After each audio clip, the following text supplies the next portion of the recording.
কাপড়ের পর থানায় নিয়ে গিয়ে অত্যাচার করা হয়। নাম ঠিকানা লেখার সময় হাতের ওপরে গলিত মোম ঢেলে দেওয়া হয়। শুধু তাই নয়, থানার মধ্যে থানার জমিতে পুঁতে নেওয়ারও হুমকি দেয় পুলিশ। এই অভিযোগ করতে দিয়েছো। দেখুন, তুই যখন লিখছি আমার নাম অ্যাড্রেস, তখন তারা ওসি বললো যে মোমবাতি নিয়ে আসো।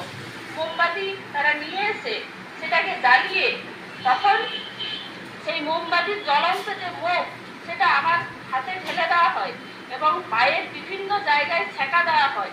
হাতের এই যে মোমবাতির মোম এখানে ঢেলে দেওয়া হয়েছে এবং এখানে ঢেলে দেওয়া হয়েছে, এখনো সেই চিহ্ন আছে। এইভাবে আঘাত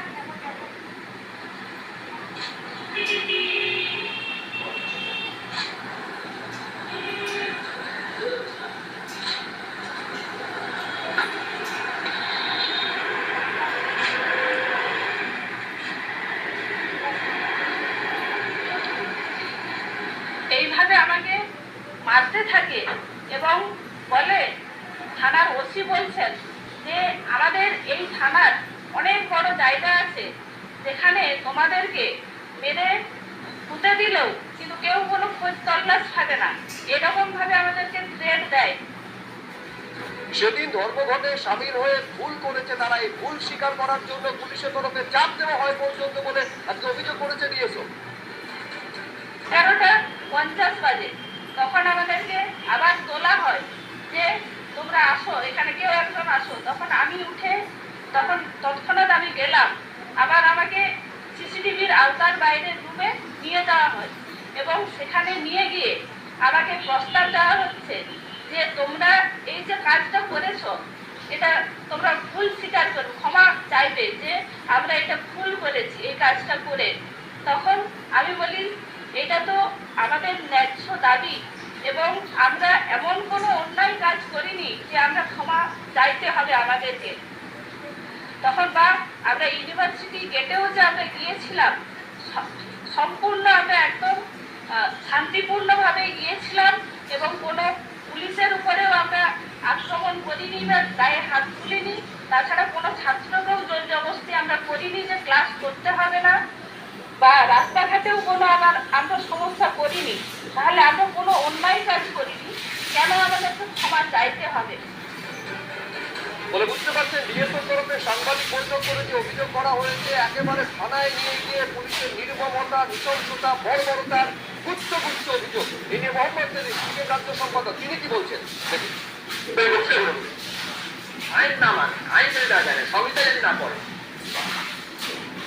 কোন সিআরপিসি যদি না পড়ে, তাহলে গাড়ির অ্যাক্সিডেন্ট হলো যদি বলে, যেন দুঃখ প্রকাশ করছে, এই অ্যাক্সিডেন্ট ধরে নেই, ইন্টেনশনালি যদি না হয়, তাহলে অ্যাক্সিডেন্ট হলে প্রথমত গাড়িটাকে পুলিশ থানায় নিয়ে যাবে, যাদবপুর থানায় নিয়ে যাবে।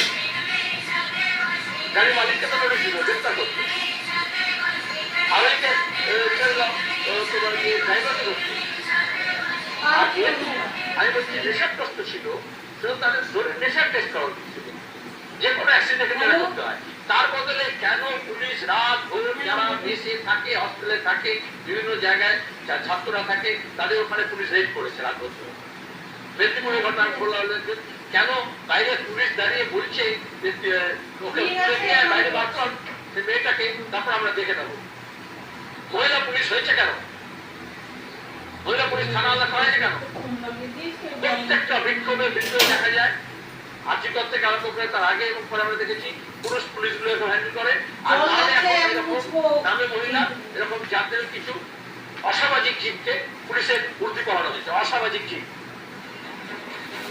বলে পুলিশের ভূমিকা নিয়ে প্রশ্ন যেমন ডিএসওর তরফে তোলা হচ্ছে, যেমন তোলা হচ্ছে সিপিএম এর তরফে, একইভাবে তৃণমূল কংগ্রেসের তরফে পুলিশের ভূমিকা নিয়ে প্রশ্ন তোলা হচ্ছে। তৃণমূল কংগ্রেসের বর্ষিয়ান সাংসদ সৌগত রায় তিনি বলছেন, পুলিশ সেদিন ব্রাত্যকে কেন বাঁচাতে পারলো না জানি না।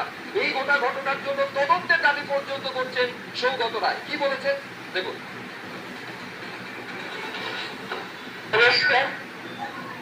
যা হয়েছে খুব অন্যায় হয়েছে। ডক্টর বসুর উপর যে কায়দায় নাম হচ্ছে, পূর্ববঙ্গবর্তী ছাত্ররা হামলা করছে, এটা নিন্দার ভাষা নেই, এটা ধরনের ভাষা। সরকার বিচার করে দেখুন কি কি ব্যবস্থা নেবে। বিশ্বের রাষ্ট্রকে কেন পুলিশ বাঁচাতে পারল এটা বিচার করে দেখা উচিত।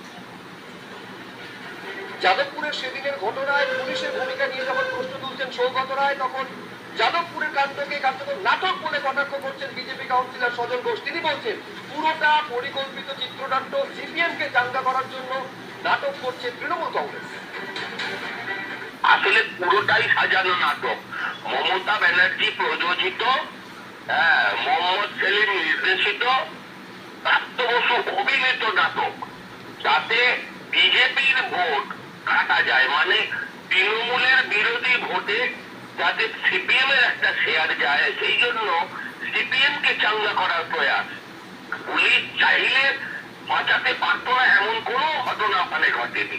পুরোটাই এক পক্ষের সঙ্গে আরেক পক্ষে সাজানো নাটক। কজন গ্রেপ্তার হয়েছে? যে গ্রেপ্তার হয়েছে সে কে? এটা যদি অন্য কোনো বিজেপি হতো তাহলে এতক্ষণে কি কাণ্ড হতো পশ্চিমবঙ্গে, আপনি ভেবেছেন?